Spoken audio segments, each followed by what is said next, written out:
She kissed my boyfriend days before her wedding, so I made sure everyone knew. I wasn't expecting that night to be anything special.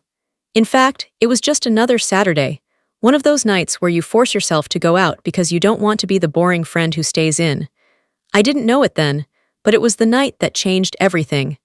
The night that rewrote the way I saw the people closest to me, the night that made me question if I ever really knew them at all. It started at a bar downtown, the kind with dim lights and overpriced drinks, where groups of friends clustered in booths and couples leaned in close, whispering in each other's ears.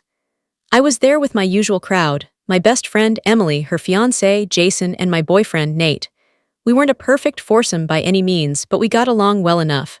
Or at least, that's what I thought. Emily had been my best friend since college. We had met in one of those cliché ways, bonding over a disastrous group project, laughing at the absurdity of it all, and somehow, through the stress and late-night coffee-fueled study sessions, we became inseparable. She was the kind of friend who knew every detail of my life, every heartbreak, every victory, every stupid mistake, and I knew hers, or so I thought. Jason was her fiancé, the guy she had been with for years. They had met at work, started dating, and before I even had time to process it, they were engaged. Their wedding was in less than a week. A week. She had spent the last several months stressing over flower arrangements, venues, and dress fittings, all while gushing about how lucky she was to be marrying her forever person. And then there was Nate, my boyfriend of 2 years. Steady, dependable Nate. We weren't the most passionate couple, but we were solid, comfortable. The kind of relationship where you knew you could count on the other person, no matter what. I thought we were in a good place. But that night changed everything. At first, it was just drinks and laughter, the usual easy conversation. Emily was glowing, talking about the wedding in a way that made me almost jealous. Not because I wanted to be in her shoes, but because she seemed so sure, so completely convinced that she had found the right person. "It's crazy," she said, swirling the straw in her cocktail. "To think that in a week, I'll be a married woman." Jason kissed the side of her head. "A week is too long, I'd marry you tomorrow." It should have been a sweet moment, but something felt off. Maybe it was the way Emily's eyes darted to Nate. Maybe it was how he wouldn't quite meet my gaze. A strange feeling settled in my stomach, but I pushed it down. I told myself I was imagining things, that I was being ridiculous. Then came the shot rounds. Jason, always the instigator, ordered a tray of tequila. "One last wild night before we're a boring married couple," he joked. The shots went down fast. Emily giggled as she leaned into me. "God, I love you," she said, squeezing my arm. "You're my sister, you know that, right?" I smiled, nodding, but the uneasy feeling didn't go away. A little while later, I excused myself to the restroom. It wasn't long, maybe a few minutes, but when I came back, something was wrong. The energy at the table had shifted. Jason was gone, probably at the bar or in the bathroom, but it wasn't his absence that made me stop in my tracks. It was them. Emily and Nate.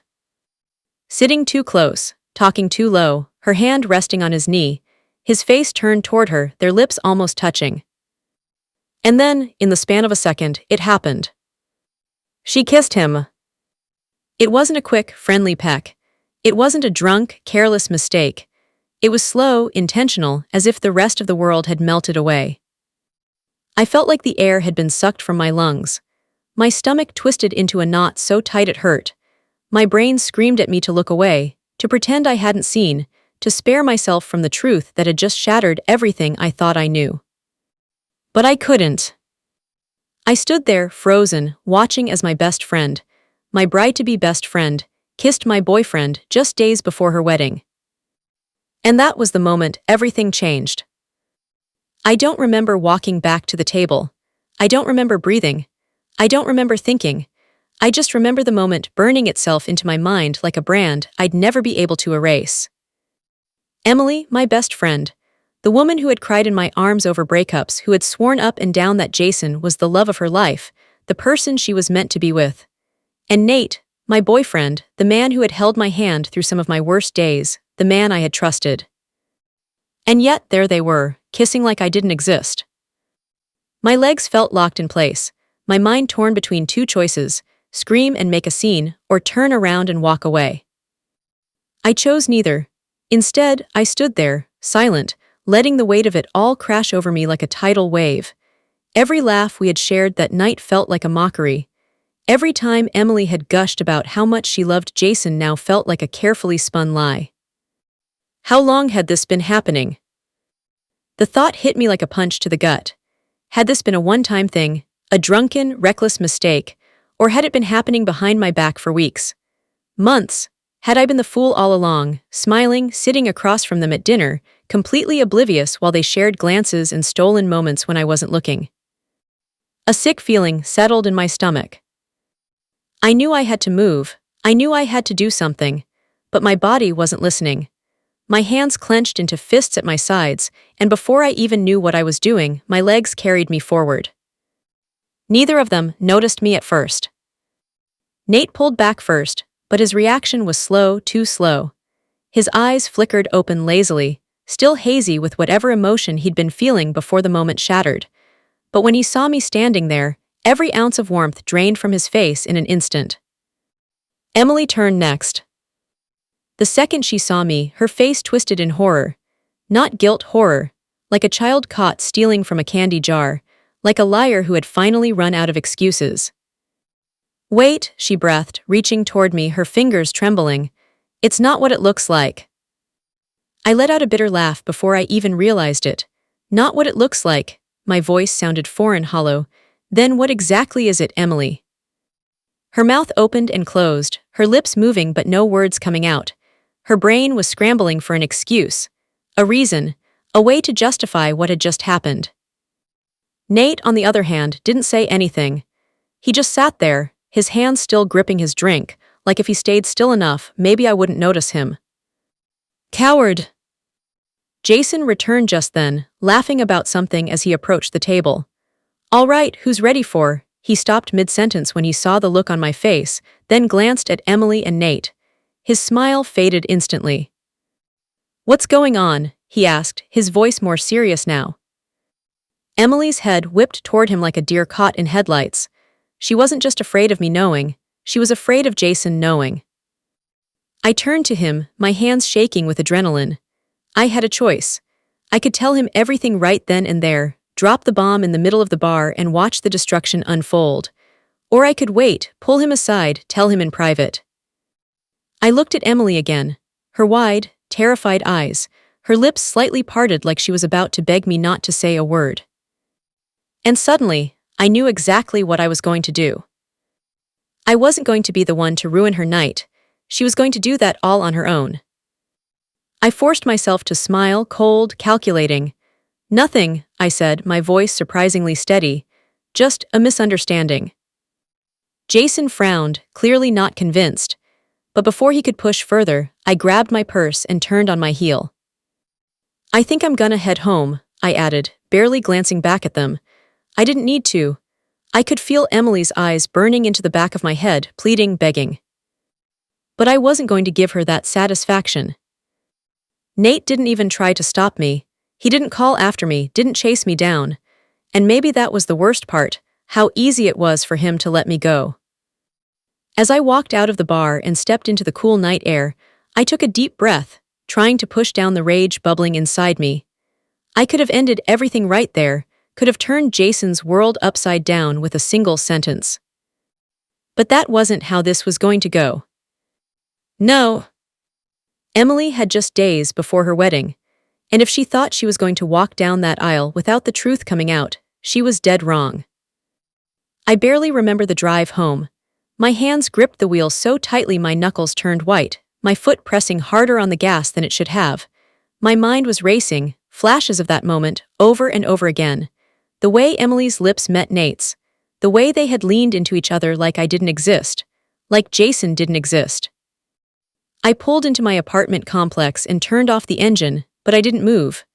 I just sat there, staring at the dark road ahead, my heart pounding so loudly I could hear it in my ears. What the hell had just happened? I wanted to scream. I wanted to cry. I wanted to grab my phone and send Emily the longest, most venomous text message I could think of. I wanted to confront Nate, demand to know how long this had been going on. I wanted answers. But more than anything, I wanted revenge. Because Emily wasn't just anyone, she was my best friend, the person I trusted more than anyone else, the one person I never thought would betray me, and she had done it just days before her wedding. The wedding! The thought hit me like a slap to the face. Emily was supposed to be getting married in 6 days. 6 days, and yet here she was, kissing my boyfriend like it meant nothing. The rage inside me burned hotter. I didn't sleep that night. I tossed and turned, replaying every moment in my mind, the laughter, the drinks, the kiss, the way neither of them had jumped apart immediately, like it wasn't a mistake at all. By the time the sun started creeping through my blinds, I knew what I had to do. I wasn't going to call Emily. I wasn't going to scream at her over the phone like she probably expected. No, I was going to make her sweat. She deserved that much. Instead, I texted Jason. Hey, are you free later? I need to talk to you about something. A few minutes passed before my phone buzzed. Jason, of course, everything okay? Not really, but I'll explain later. I hesitated before sending one last message. Just don't tell Emily I reached out, okay? There was a longer pause this time, but when his reply came, it was simple. Jason, okay, let me know when and where. I threw my phone onto the bed and exhaled sharply. The ball was rolling now. Emily had no idea what was coming. The hours crawled by. I avoided Nate's texts, not that there were many, too. That's all he had sent since last night. Nate, can we talk? Nate, I'm sorry. Sorry, that's it. No explanation, no begging, no desperation. I shouldn't have been surprised. If he had cared that much about me, he wouldn't have kissed my best friend. I didn't reply. By the time afternoon rolled around, I met Jason at a quiet coffee shop. He was already there when I arrived, looking at me with concerned eyes. You okay? He asked as I slid into the seat across from him. I let out a dry laugh. Not really. He frowned. What's going on? I took a deep breath. I had rehearsed this moment in my head a dozen times, but now that I was actually here, face to face with the man about to marry Emily, the words felt heavier. But I couldn't back out now. I looked him in the eyes and said it. Emily kissed Nate last night. Jason blinked. What? I swallowed hard. I saw it. I went to the bathroom, and when I came back they were kissing. His jaw clenched. His hands, which had been resting casually on the table, curled into fists. For a moment he said nothing. Then that's not funny. His voice was quiet, but there was an edge to it. I shook my head. I'm not joking.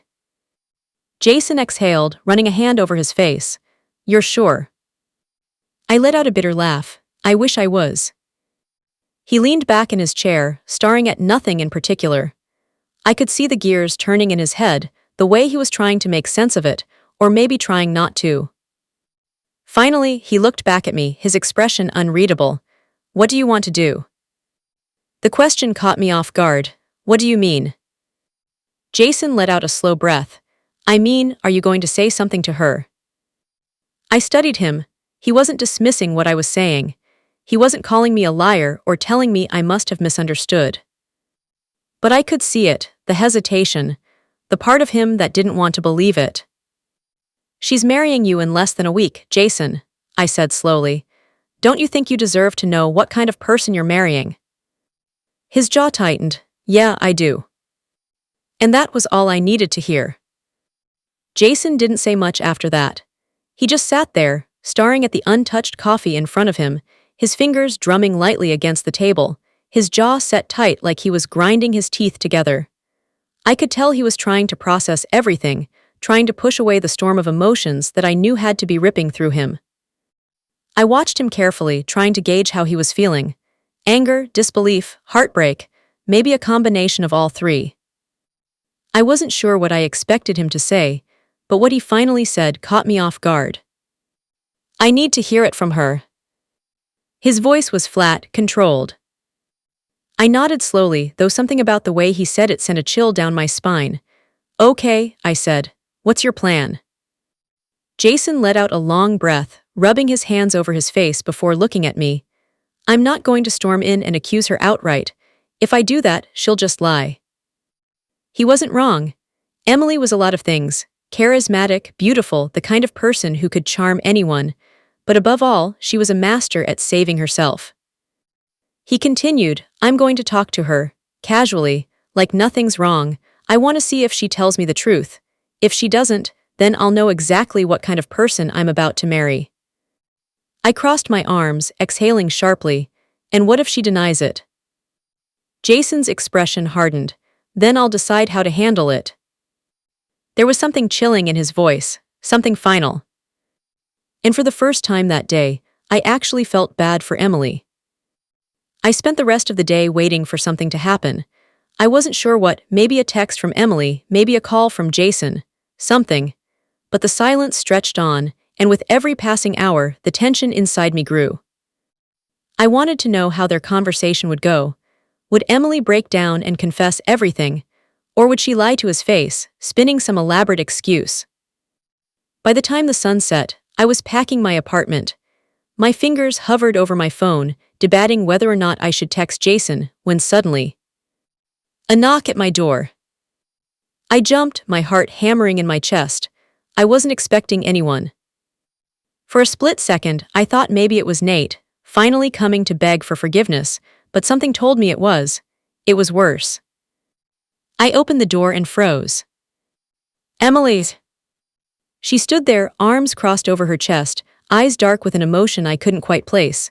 Not guilt, not shame, anger. She shoved past me without waiting for an invitation. You told Jason. It wasn't a question. I shut the door behind her, turning slowly. Yeah, I did. Emily let out a bitter laugh, packing my living room like a caged animal. Unbelievable. She shook her head. I should have known you. Run straight to him. My stomach twisted. I'm sorry, did I miss the part where you're the victim here? I asked, my voice sharp. Because last I checked, you were the one who kissed my boyfriend. Emily snapped her head toward me, eyes narrowing. It wasn't like that. I let out a humorless laugh. Oh, then tell me what it was like, Emily, because from where I was standing, it sure as hell looked like you were making out with my boyfriend. She exhaled sharply, rubbing her hands over her face. For a moment she looked panicked, desperate, but she recovered quickly. It didn't mean anything, she said, shaking her head. I was drunk and… I cut her off. Oh, spare me, you were drunk, that's your excuse. Emily's lips pressed into a thin line. She knew that excuse was weak. She looked at me then, really looked at me, and I saw something flicker in her expression. Something almost calculating. You could have come to me first, she said quietly. Before you ran to Jason, before you decided to blow up my entire life. I stiffened. Your life, you did that on your own. Her lips curled into something that wasn't quite a smile. Are you sure about that? A chill ran down my spine. I opened my mouth to reply, but before I could, her phone buzzed. She glanced at it and her face paled. Jason! I knew it before she even said anything. She swallowed hard, then looked up at me, and for the first time I saw something real in her eyes. Fear. She exhaled shakily, then said the last thing I ever expected. You're going to help me fix this. I stared at her stunned. Excuse me. Emily took a step closer, lowering her voice.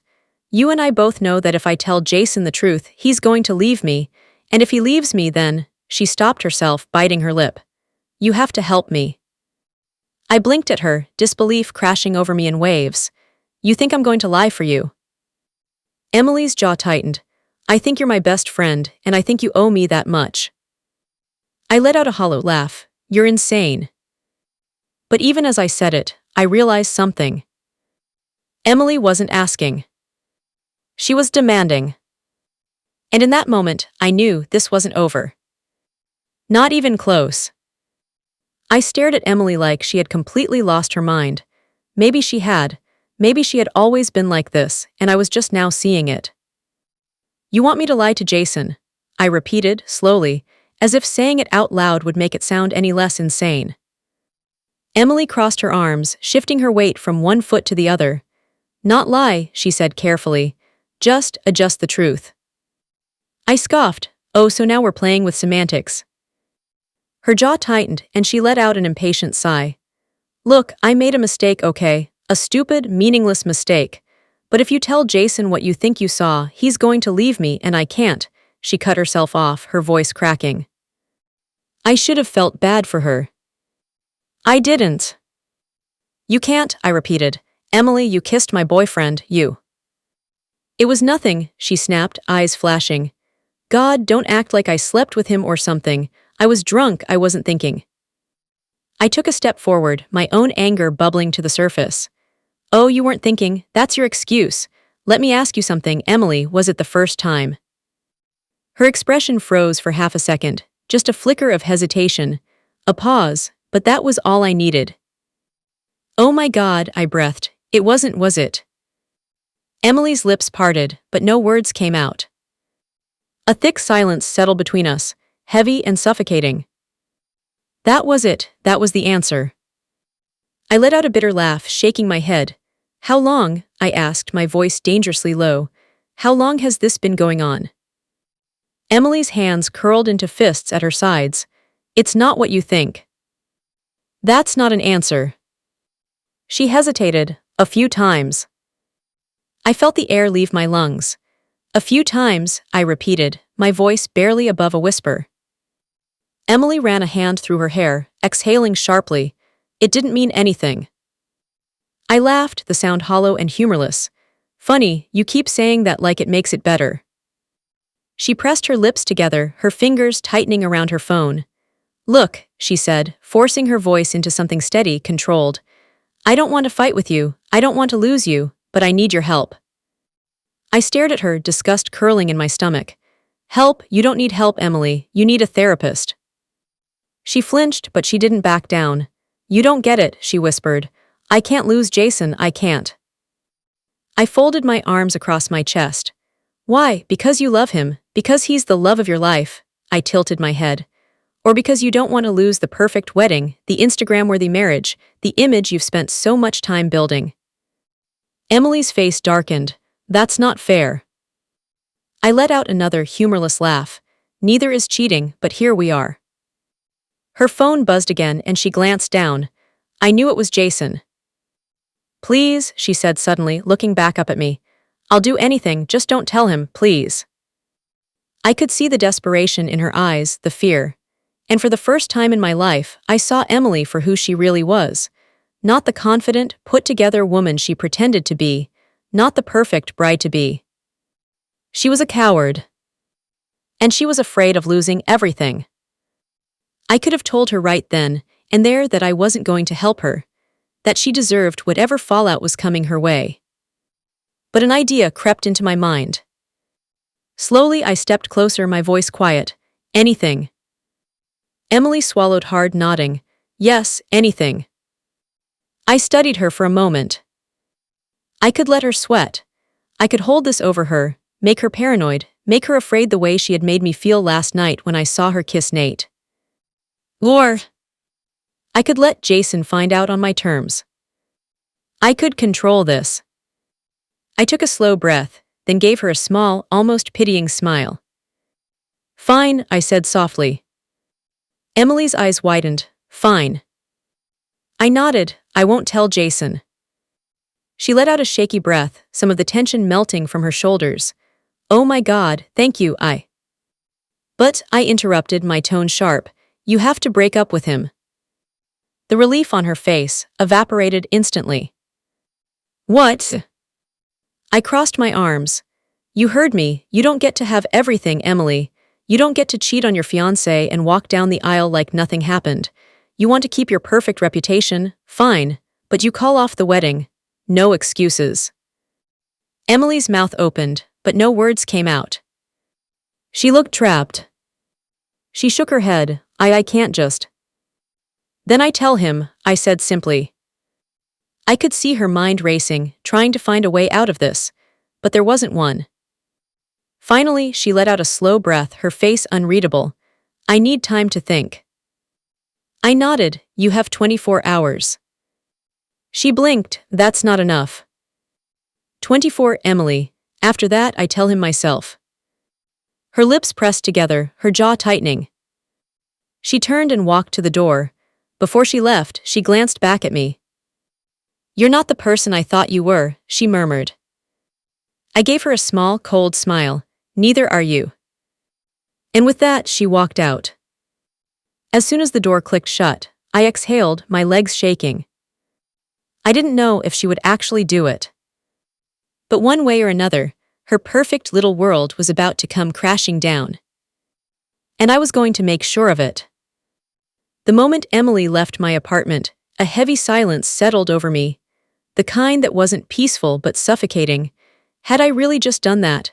Had I just blackmailed my best friend into calling off her wedding? I should have felt guilty. I didn't. Instead, I felt empowered.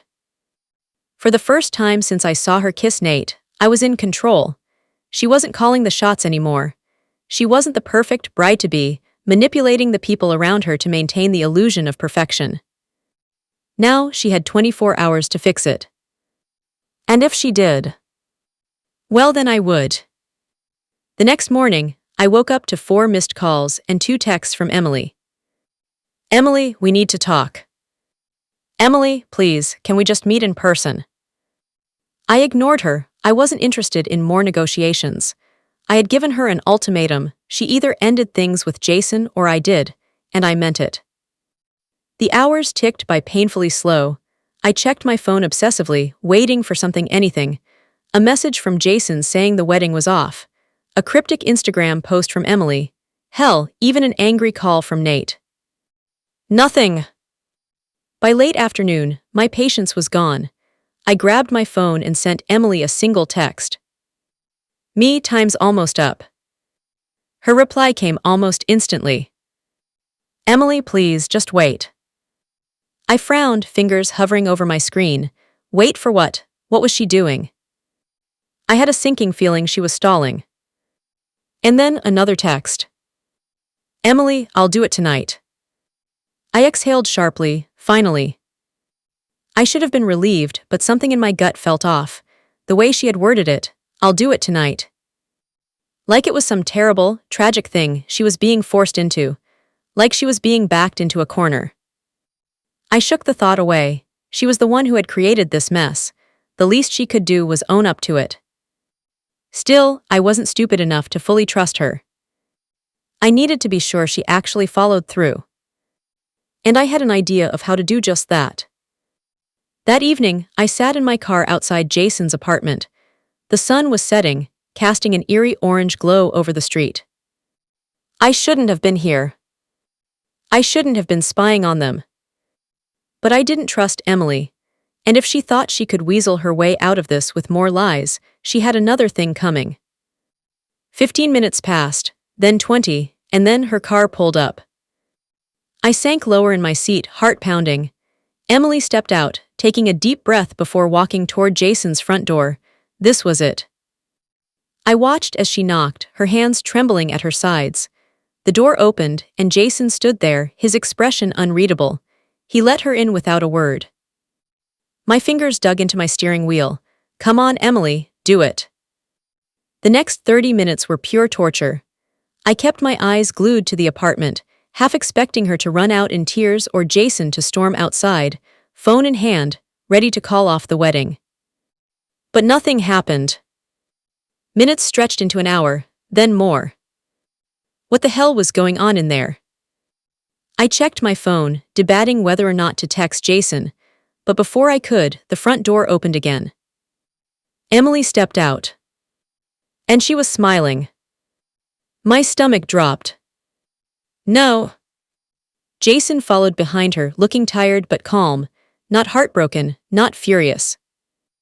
Not like a man who had just been told his fiancée had been unfaithful. Emily turned, said something to him, then kissed him on the cheek before getting into her car. The moment she drove off, I grabbed my phone and dialed her number. She picked up on the second ring. "I did what you asked," she said quickly, before I could even say a word. I narrowed my eyes. "Then why did you look so happy walking out of there?" She was quiet for a moment, too quiet. "Emily," my voice was sharp now, "what did you tell him?" A pause, then, that I needed more time. I saw red. You're kidding me. She let out a frustrated sigh. I will tell him, okay, but I had to do it my way. I clenched my jaw. There is no your way, Emily. You were supposed to end it, not drag it out. I will end it, she insisted, but Jason's already stressed with the wedding. Oh my God, I actually laughed. You cannot be serious right now. You're worried about his stress levels. Emily exhaled sharply. No, my voice was ice. You're lying to him, you're lying to everyone, and for what? To avoid looking like the bad guy. She didn't answer. I shook my head, gripping the phone tighter. Your time is up, Emily. I gave you a chance to do the right thing and you blew it. Wait, she breathed, panic creeping into her voice. Please. No, I said, my voice firm. I'm done waiting. Jason is going to find out, and it's not going to be from you. Before she could say another word, I hung up. I sat in silence for a moment, my heart pounding so hard it hurt. She had her chance. Now it was my turn. I started my car and pulled out my phone, scrolling through my contacts until I found his name. Jason. I hit call. The phone rang, once, twice, 3 times. My heart was pounding so hard it felt like it might burst out of my chest. I clenched the steering wheel with my free hand, my mind racing. Then. Hey. Jason's voice was calm, too calm. He had no idea that everything was about to change. I swallowed hard. Hey, are you home? A pause. Yeah, why? I took a deep breath. I need to talk to you, in person. There was another pause, this one longer. Is this about Emily? I blinked. What? Jason sighed. She told me you guys had a fight. She said you were upset about something. I felt my grip on the phone tighten. Of course, she did. Emily had been working overtime to cover her tracks. I forced myself to stay calm. Yeah, it's about her, but it's not just a fight, Jason. I really need you to hear me out. There was hesitation in his voice now. All right, come over. I didn't even hesitate. Be there in 5. I hung up, my hands trembling as I tossed my phone onto the passenger seat. This was it. No turning back. As I drove to Jason's apartment, my mind raced with everything I wanted to say, how I would say it. Would he believe me? Would he shut me down? Would he call me crazy? The thought of Emily's smug, fake smile when she walked out of his apartment made my blood boil. She thought she had won. She was wrong. Jason opened the door before I even knocked. He looked normal, casual. He had no idea that his entire world was about to come crashing down. Hey, he said, stepping aside to let me in. You all right? I walked in, my heart hammering in my chest. No, I'm really not. Jason studied me, his expression shifting. What's going on? I turned to face him, my hands balled into fists. Emily kissed Nate. The words hung in the air like smoke. Jason didn't react at first. He just blinked at me, like I had spoken in a language he didn't understand. What? I took a shaky breath. Emily kissed Nate, I swallowed hard, and it wasn't the first time. His face darkened. What are you talking about? I exhaled sharply. I saw it, with my own eyes, at the bar the other night. I walked back to the table and there she was, kissing him, and when I confronted her about it, do you know what she said? I let out a bitter laugh. She didn't deny it, Jason. She just begged me not to tell you. Jason stared at me, his jaw clenched so tight I thought it might snap. That's not possible, he said, but there was something in his voice, doubt. I nodded slowly. I know it's hard to believe, I know you don't want to believe it, but it's the truth. He ran a hand through his hair, packing the floor. He exhaled. She wouldn't do that. I gave him a look, wouldn't she? Silence. I took a step closer. Think about it, Jason. Really think about it. Has she been acting weird? Has she been distant? Have there been moments where something just felt off? His silence was all the answer I needed. She told me she would tell you, I continued, my voice steadier now. I gave her 24 hours to come clean, and you know what she did instead? She bought herself more time, she fed you more lies. Jason's hands curled into fists at his sides. His breathing was uneven. I could see the realization sinking in, the weight of it pressing down on him.